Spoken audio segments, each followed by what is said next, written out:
Dog meat sold to tourists in Bali. A shocking report from Australian broadcaster ABC has revealed dogs are being killed for their meat and passed off to unsuspecting foreign tourists as street snacks on the Indonesian holiday island of Bali. Undercover animal rights activists from Australia provided the ABC with disturbing video.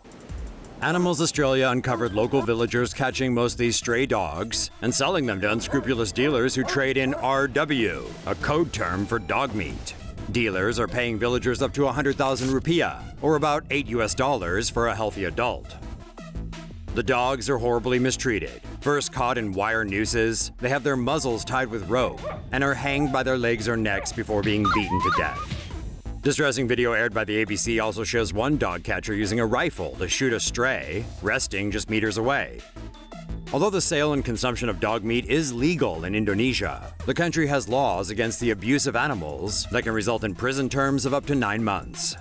Many of the routine practices recorded by Animals Australia are illegal, but the law is poorly enforced. Freelance catchers are also using food scraps laced with cheap and widely available cyanide to kill dogs. Traces of the toxin remains in the animal's meat, which very likely poses a danger to humans. Disturbingly, beach vendors have been recorded selling dog meat on sticks to locals and visitors alike, and not everyone knows what they're buying. Demand is strong, however. The Bali Animal Welfare Association estimates around 70,000 dogs are killed on the island for meat every year. The organization says it's documented some 70 restaurants in Bali selling dog meat, mostly in rural areas and mostly to other Indonesians. Yet the Animals Australia investigation aired by the ABC clearly shows dog meat sellers deliberately misleading tourists into buying and eating the meat. If the cruelty inflicted on man's best friend doesn't motivate authorities on Bali to stamp out this ugly trade, perhaps the risk to the tourist economy will. It's not yet time to boycott Bali, but think long and hard before you go for that cheap and tasty street meat skewer. You might just be munching on that stray you saw last night. Say no to safe spaces on YouTube. Support TomoNews at patreon.com/TomoNews.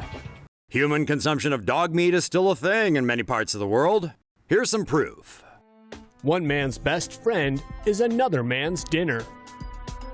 This picture, which has been making the rounds on social media recently, shows the heart-shattering moment a 5-year-old girl finds her dog that's been missing for several days. According to China's People's Daily Online, the little girl had raised the dog, which was named Flower, in a rural part of northern Vietnam. For 3 years, the two were together until one day, her dog went missing. She searched for Flower for several days. Nothing could prepare the little girl for what came next, and no therapy will ever reverse the impact of spotting your beloved pet dead, roasted, and available for sale. Canine cuisine is still very popular in parts of Vietnam, South Korea, and China. It's 10 o'clock. Do you know where your dog is? Dog discarded at meat market gets second chance and prosthetic legs. At first glance, this 2-year-old golden retriever mix, Chi-Chi, looks as happy a dog as you might ever see. But her good nature and lovable smile don't reveal a hint of the horrors she's endured over her short life. Young Chi-Chi was the victim of unimaginable cruelty from the time she was born, slated to become one of the reported 2.5 million dogs slaughtered annually in South Korea's underground dog meat trade, where there are no laws or regulations requiring the humane slaughter of dogs for meat.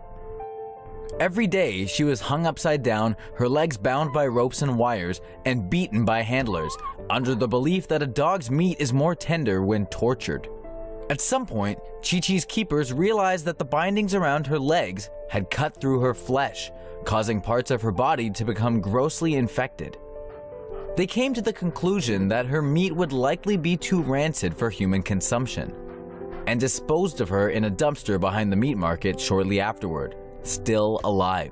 Scared and alone, Chi-Chi was later found by a group of Good Samaritans who immediately contacted an animal rescue organization willing to help the dog in noticeable distress. The rescue team then gathered her up and rushed her to an emergency veterinary clinic. There, doctors diagnosed that her 4 legs had indeed rotted to the bone, the infection spreading to the rest of her body. If she was to have any chance at survival, Chi-Chi would have to undergo a quadruple amputation procedure, effectively cutting off the infection, but consequently leaving her with mere stubs for paws. Though the surgery was successful, it was anyone's guess as to how Chi-Chi might adapt, both physically and emotionally, after all the trauma she'd been through. But this resilient pup, whose name translated means loving, proved to be a fighter like the world has maybe never seen. ARM, the Los Angeles-based animal welfare group who saved Chi-Chi, reports that the day after her surgery, she was wagging her tail and already attempting to walk.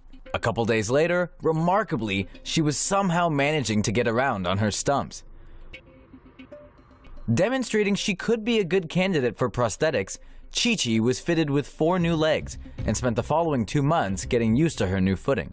It may not have been easy, but she sure made it look that way, running around on her prosthetic paws chasing balls with reckless abandon like any normal dog would. Through social media and news coverage, her inspiring story caught the attention of the world, in particular a family in Arizona. The Howells, who have 3 dogs already, reached out to ARM to complete Chi-Chi's journey and offer her a loving home. When she was deemed ready, Chi-Chi was flown 6,000 miles from Seoul all the way to LA, where her rescuers and her new family picked her up and brought her to her new home in Phoenix this past week. The Howells say she still has a long road of rehab and recovery ahead of her, and it may not always be a walk in the park. But despite her physical limitations and psychological trauma, they say Chi-Chi appears boundless in her enthusiasm for life. It's hoped her story of being able to forgive and continue to smile in the face of adversity will act as a lesson to people everywhere about how to journey onwards and keep moving forward, one step at a time. Dogs and cats rescued from death before Yulin Meat Festival.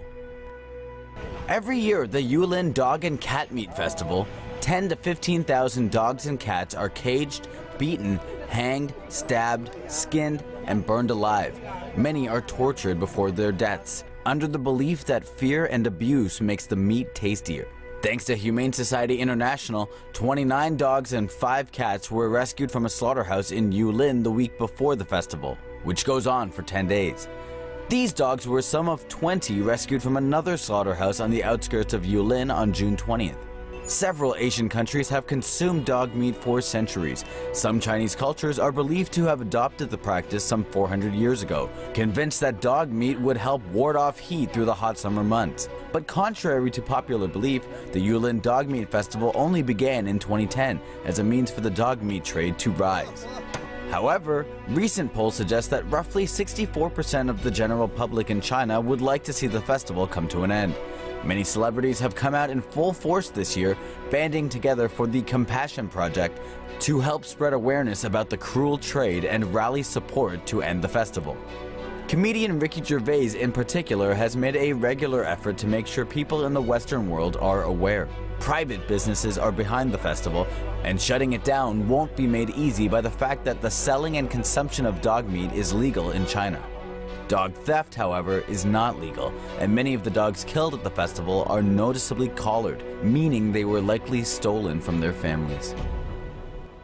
Say no to safe spaces on YouTube.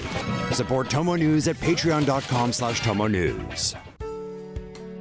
Former millionaire spends fortune on dog sanctuary. Dogs are man's best friends, but this man is dog's best friend. 29-year-old Wang Yan was a millionaire living in China when his dog went missing.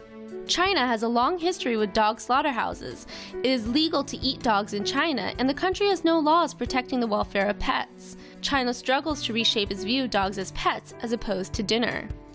So, Yan checked slaughterhouses for a week looking for his pet, to no avail.